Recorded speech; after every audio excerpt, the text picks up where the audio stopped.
Hey y'all, today we're going to cover the concept of factoring out a greatest common factor from a polynomial. And if you run into a polynomial that does not have a greatest common factor, then you're going to write the word prime because you can't factor that. So just getting started here on number one.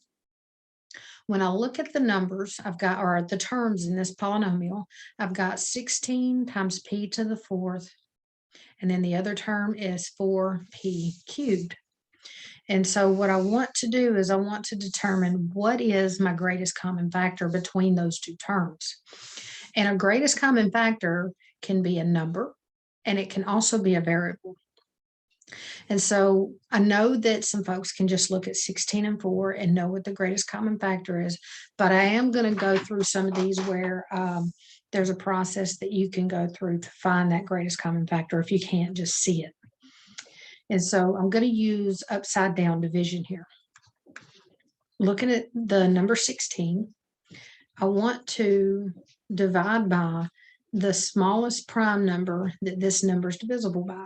And since 16 is even, then I'm going to start with 2. And so I look at this as 16 divided by 2 is 8. And then I'm going to keep on going with my 2's as long as I have an even number. So 8 divided by 2 gives me 4. 4 divided by 2 gives me 2. 2 divided by 2 gives me 1. So I continue the process until I get to a 1 at the bottom. And what I see is that 16 is the same thing as 2 to the 4th power because I've got 4 2's in there.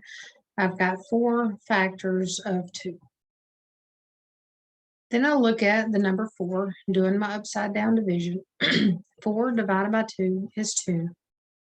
2 divided by 2 is 1. So I'm done with that one. So 4 is the same thing as 2 squared. Now, when I pick out my greatest common factor, both numbers, or sometimes we have more numbers, but in this case, both numbers have some kind of a factor of 2. So I know that my greatest common factor is going to be 2 raised to something. And in this case, whenever I look at these, I want to pick the smallest power. So I've got 2 squared, or as we know, 2 squared is 4. Then I look at the variables. Well, both of my terms have a p in them. And just like I did with the 2 to the 4th and 2 squared, I picked the smallest power. I'm going to do that with my variables as well.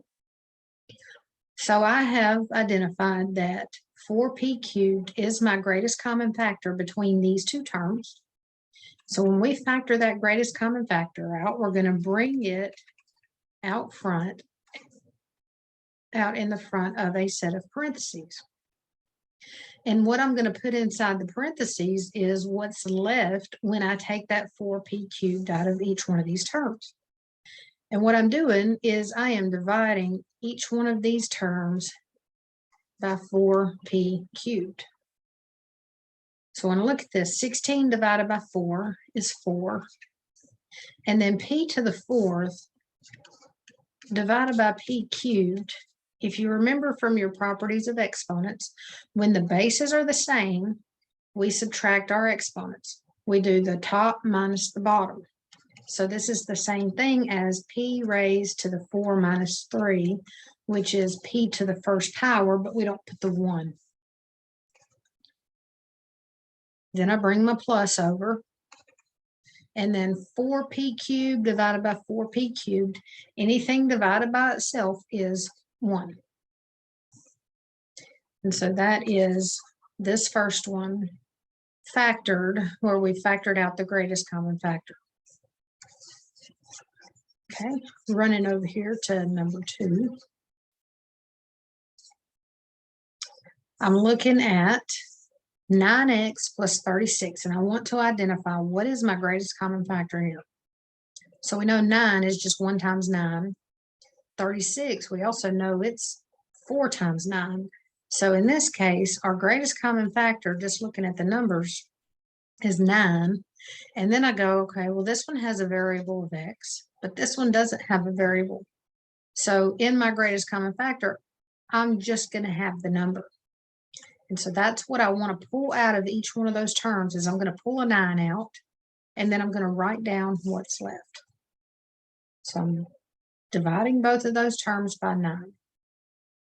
And when I look at 9x divided by 9, I get x because the 9's cancel one another. Bring my plus over. And then 36 divided by 9 is 4. And we are done with that one.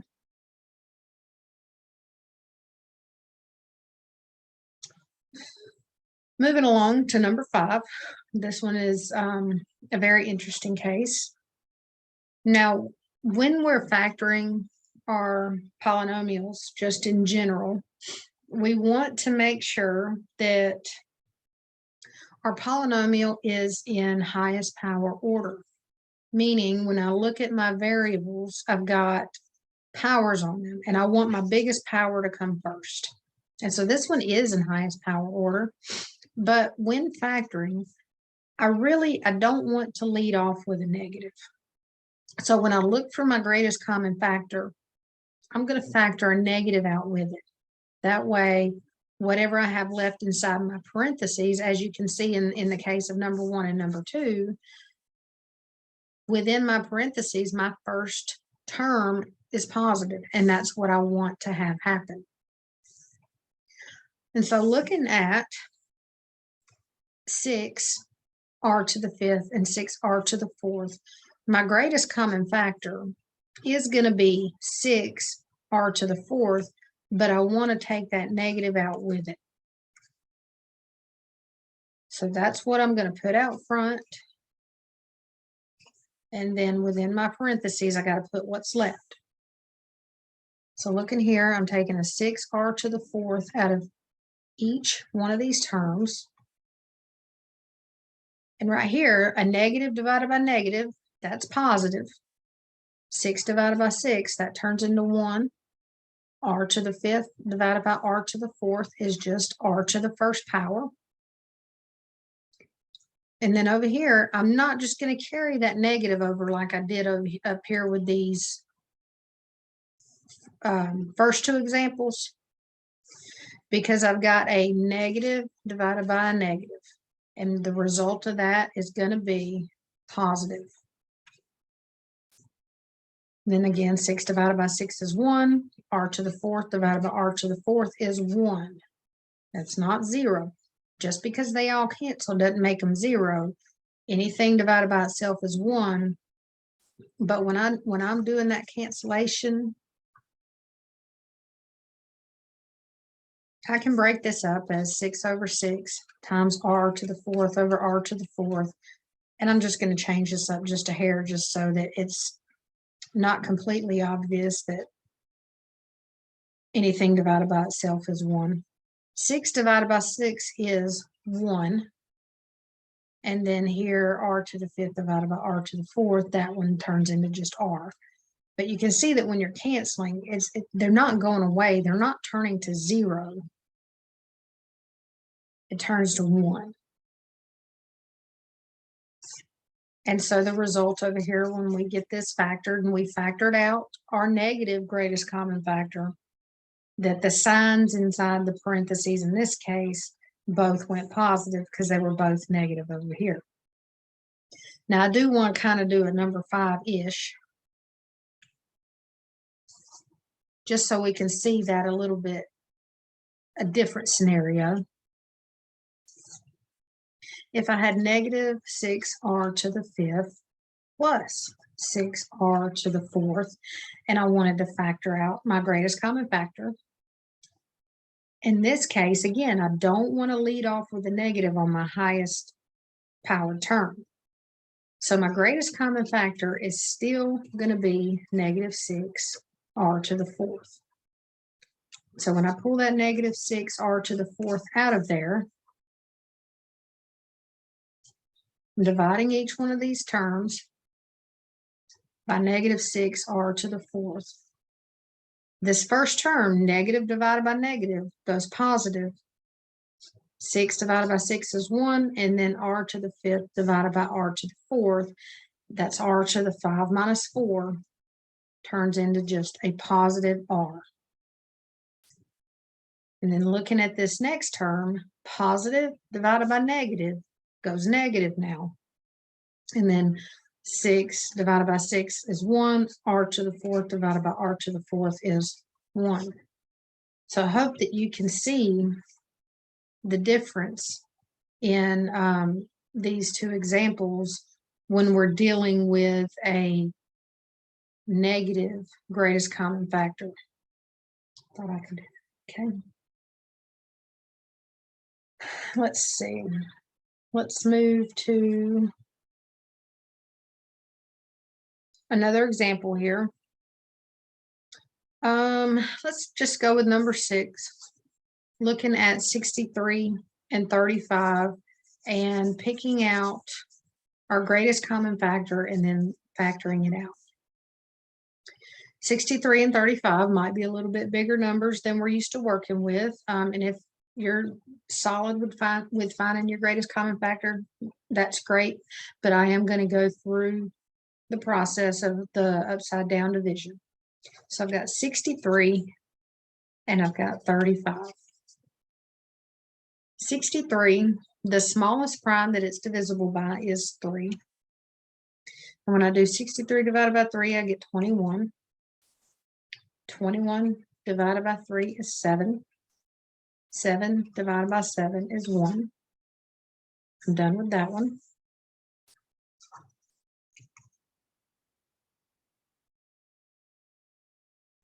And then 35, when we do our upside down division, we get that the prime factorization of 35 is 5 times 7.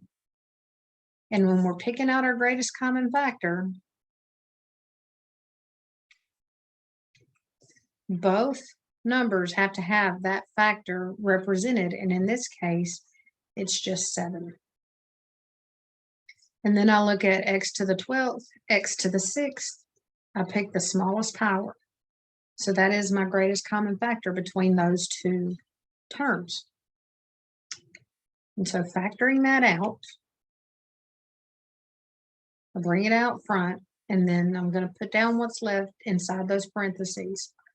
So 7x to the 6th, 7x to the 6th. 63 divided by 7 is 9. And then x to the 12th divided by x to the 6th is the same thing as x to the 12 minus 6, or x to the 6th. And then minus 35 divided by 7 is going to be 5. X to the 6th divided by x to the 6th is 1.